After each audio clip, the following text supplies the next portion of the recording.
reporters just cannot get their minds around this story.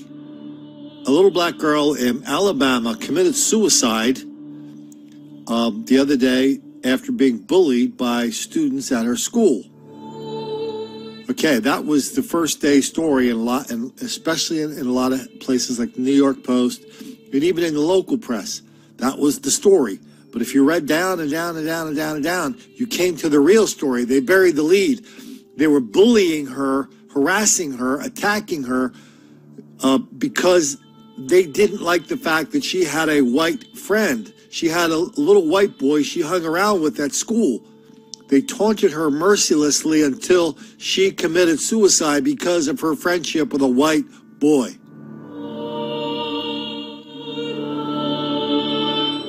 The local press didn't even think that was enough to mention. Tonight, a West Alabama family is grieving the death of their daughter who took her own life. The mother of 9-year-old Mackenzie Adams says her daughter committed suicide because she was bullied at her school. And tonight, that family is speaking out. CBS 42 news reporter Tim Reed has reaction from them and the school district. 9-year-old Mackenzie Adams attended 4th grade at this elementary school here in Demopolis. Her family tells us she told her principal and her teachers she was being bullied a number of times. I know just seeing my baby laying there, not being able to say nothing to me, this wasn't going to really do it. Jasmine Adams says her heart is broken. 1 week ago, her daughter died by suicide. Adams tells us her daughter was being bullied at her school by some classmates.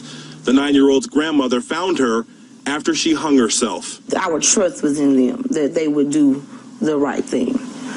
And it just feels like to me it wasn't. Adams tells us she is upset with the school system. She transferred her daughter to U.S. Jones Elementary from a school in Linden because Mackenzie was being bullied there. At her new school, Adams says the issue started again. Things you wouldn't think a 9-year-old should know.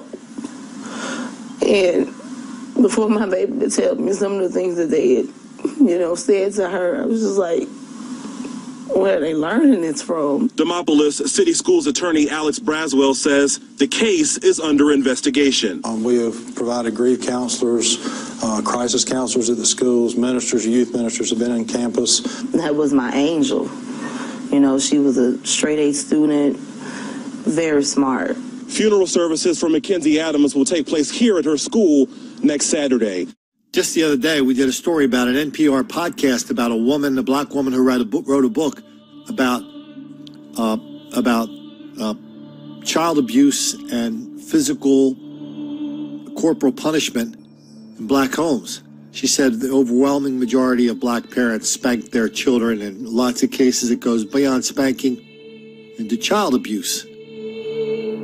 Okay, so that was what it was. But what I thought was interesting about this whole podcast was not just that, but also about the other things the black people on this podcast were telling us about why black people spank their kids.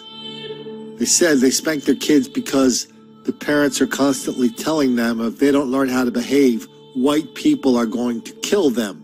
So I'm spanking you to protect you from going to jail, and in a white jail, I'm spanking you to protect you from the white cops. Please, sir, I want some more. Boy, this level of black on white hostility and hatred is something these kids are learning at a very, very early age. As the mother in this video said, where did those kids learn it?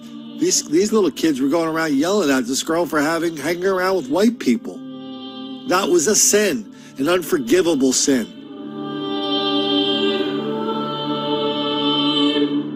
A sin that makes the black kids angry.